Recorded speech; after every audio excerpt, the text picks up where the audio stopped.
नमस्कार। असम आदित्य से मैं काजल आप सभी का स्वागत करती हूं। आइए देखते हैं आज की पहली खबर। जर्मनी के चांसलर ओलाफ शोल्ज के निमंत्रण पर प्रधानमंत्री नरेंद्र मोदी 26 से 27 जून को G7 शिखर सम्मेलन में हिस्सा लेने के लिए जर्मनी पहुंच गए हैं। रविवार की सुबह पीएम मोदी जर्मनी पहुंचे। इस दौरान एयरपोर्ट पर पारंपरिक बैंड की धुन के साथ प्रधानमंत्री नरेंद्र मोदी का स्वागत किया गया। पीएम मोदी का स्वागत वीडियो पीएमओ इंडिया द्वारा ट्वीट भी किया गया है। G7 शिखर सम्मेलन की बैठक में हिस्सा लेने के लिए प्रधानमंत्री नरेंद्र मोदी जर्मनी पहुंच गए हैं, जहां म्यूनिक में प्रवासी भारतीयों के द्वारा एयरपोर्ट पर उनका गर्मजोशी से स्वागत किया गया। पिछले 2 महीनों में पीएम मोदी की ये दूसरी यात्रा है। इससे पहले पीएम 2 मई को जर्मनी यात्रा पर गए थे, जहां दोनों देशों के बीच कई विषयों को लेकर बैठक हुई थी। जर्मनी में शिखर सम्मेलन की बैठक में हिस्सा लेने के बाद वे संयुक्त अरब अमीरात की यात्रा पर भी जाएंगे। जर्मनी में आयोजित G7 शिखर सम्मेलन में पीएम मोदी 2 सत्रों को संबोधित भी कर सकते हैं। खबर है कि वे जिन सत्रों को संबोधित करेंगे उनमें एक सत्र पर्यावरण, ऊर्जा और जलवायु से संबंधित होगा। वहीं दूसरा सत्र खाद्य सुरक्षा और लैंगिक समानता को लेकर होगा। वहीं इस सम्मेलन के दौरान ही वे कई राष्ट्रों के प्रमुखों के साथ बैठकें भी करेंगे। आधिकारिक सूत्रों के अनुसार जर्मनी और संयुक्त अरब अमीरात में लगभग 60 घंटे के प्रवास के दौरान प्रधानमंत्री दुनिया के 7 सबसे अमीर देशों के समूह G7 की बैठक में भाग लेने के अलावा कई द्विपक्षीय बैठकें करेंगे। विदेश सचिव विनय मोहन क्वात्रा ने शुक्रवार को कहा था कि मोदी शिखर सम्मेलन से इतर G7 और अतिथि देशों के नेताओं के साथ द्विपक्षीय मुलाकात और चर्चा करेंगे।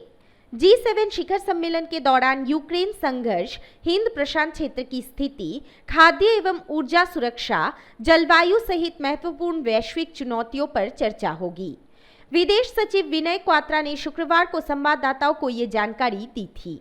विदेश सचिव विनय क्वात्रा ने कहा कि G7 शिखर सम्मेलन में विशेष आमंत्रित के रूप में भारत की भागीदारी वैश्विक चुनौतियों के समाधान खोजने में नई दिल्ली की महत्वपूर्ण भूमिका के लिए विश्व समुदाय द्वारा जुड़े महत्व को दर्शाती है।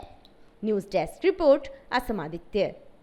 यूपी के मुख्यमंत्री योगी आदित्यनाथ को लेकर बड़ी खबर सामने आई है, जिसमें बताया गया है कि सीएम योगी के हेलीकॉप्टर से अचानक एक पक्षी टकरा गया, जिसके चलते एक बड़ा हादसा हो सकता था। लेकिन इस बर्ड हिट के बाद वाराणसी में उनके हेलीकॉप्टर की इमरजेंसी लैंडिंग कराई गई। इस दौरान किसी को भी कोई चोट नहीं आई। सीएम योगी आदित्यनाथ पूरी तरह सुरक्षित है। बताया गया है कि बर्ड हिट के बाद हेलीकॉप्टर की जाँच हो रही है। उत्तर प्रदेश के मुख्यमंत्री योगी आदित्यनाथ वाराणसी में विकास कार्यों का जायजा लेने आए थे। आज सुबह जब पुलिस लाइन से हेलीकॉप्टर से लखनऊ के लिए उड़ान भरी तो लगभग 1500 फीट ऊपर जाने के बाद हेलीकॉप्टर के शीशे से एक चिड़िया टकरा गई, जिसकी वजह से एहतियातन हेलीकॉप्टर को पुलिस लाइन में उतार दिया गया। वाराणसी के जिला अधिकारी के मुताबिक किसी तरीके की कोई नुकसान क्षति नहीं हुई। हेलीकॉप्टर को एहतियातन उतारा गया है। इसके बाद सीएम सड़क मार्ग से बाबतपुर एयरपोर्ट के लिए रवाना हुए। यहां से राजकीय विमान के द्वारा लखनऊ के लिए उड़ान भरी। बता दें कि सीएम 2 दिन के वाराणसी दौरे पर आए थे।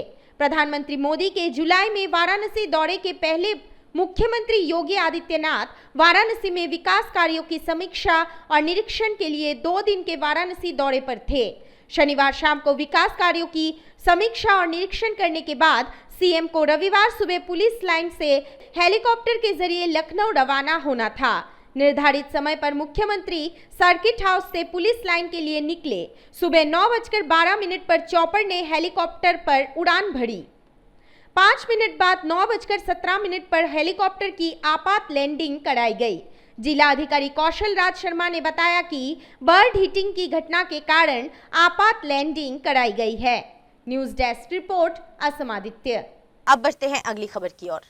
भारत और इंग्लैंड के बीच एजवेस्टन में 1 जुलाई से टेस्ट मैच खेला जाएगा। ये रीशेड्यूल मैच होगा, जिसमें अगर भारत ड्रॉ भी खेलता है तो वो सीरीज अपने नाम कर लेगा। इस अहम मैच से पहले टीम इंडिया को बड़ा झटका लगा है। भारतीय कप्तान रोहित शर्मा कोरोना पॉजिटिव पाए गए हैं। खुद बीसीसीआई ने इसकी पुष्टि की है। भारतीय टीम इस वक्त इंग्लैंड दौरे पर है, लेकिन अब भारतीय खेमे से एक परेशान कर देने वाली खबर सामने आई है, जिसमें बताया गया है कि भारतीय टीम के कप्तान रोहित शर्मा कोरोना पॉजिटिव पाए गए हैं। बीसीसीआई की तरफ से इस बात की जानकारी दी गई है। बता दें कि भारतीय टीम इंग्लैंड में लीसेस्टरशायर के साथ वार्म अप मैच खेल रही है।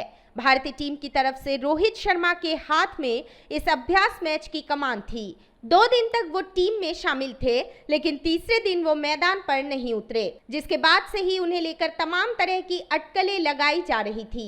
अब बीसीसीआई ने ट्वीट कर जानकारी दी है कि रोहित शर्मा का कोरोना टेस्ट पॉजिटिव निकला है। बता दें कि भारतीय टीम को इंग्लैंड के साथ टेस्ट, वनडे और T20 सीरीज खेलनी है, जिसकी शुरुआत 1 जुलाई से होगी।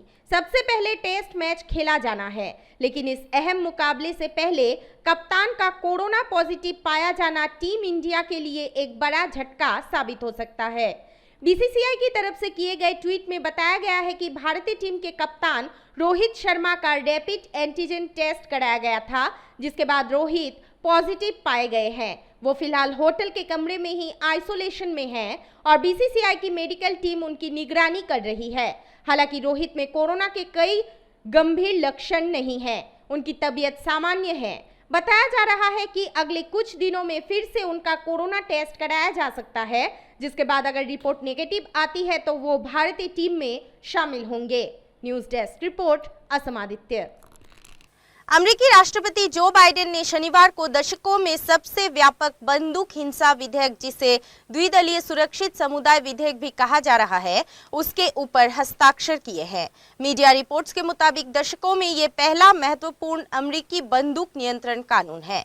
इससे पहले व्हाइट हाउस ने शुक्रवार को इसकी जानकारी दी थी।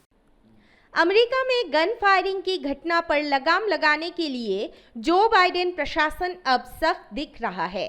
अमेरिका के राष्ट्रपति जो बाइडेन ने शनिवार को गन कंट्रोल लॉ पर हस्ताक्षर कर दिए हैं।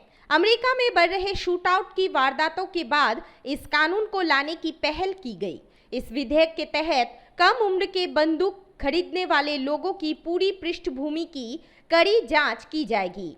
साथ ही राज्यों को खतरनाक समझे जाने वाले लोगों से हथियार वापस लेने का अधिकार दिया जाएगा। अमेरिका में गन कल्चर पर लगाम के लिए इस कानून की लंबी वक्त से मांग की जा रही थी। अमेरिकी सीनेट ने इस गन कंट्रोल बिल को गुरुवार को पास किया था। राष्ट्रपति का कहना है कि इससे काफी लोगों की जानें बचाई जा सकेंगी।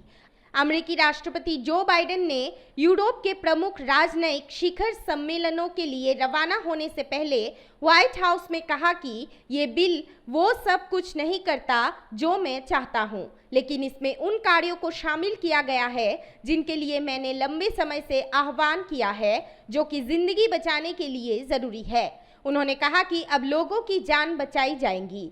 गोलीबारी में मारे गए लोगों के परिवारों का हवाला देते हुए बाइडेन ने कहा कि इस पर हमें कुछ करना था, जो हमने किया। गुरुवार को सीनेट के पारित होने के बाद सदन ने शुक्रवार को अंतिम मंजूरी दी थी और बाइडेन ने यूरोप में 2 शिखर सम्मेलनों के लिए जाने से पहले इस पर हस्ताक्षर किए। ये कानून सबसे कम उम्र के बंदूक खरीदारों के लिए पृष्ठभूमि की सख्ती से जांच करेगा।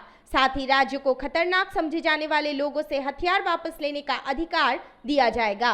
इसके अलावा स्कूलों की सुरक्षा, मानसिक स्वास्थ्य और हिंसा की रोकथाम के कार्यक्रमों को फंड मुहैया कराया जाएगा। News desk report, Assam Aditya. आज के लिए बस इतना ही। देखते रहिए असम आदित्य। नमस्कार।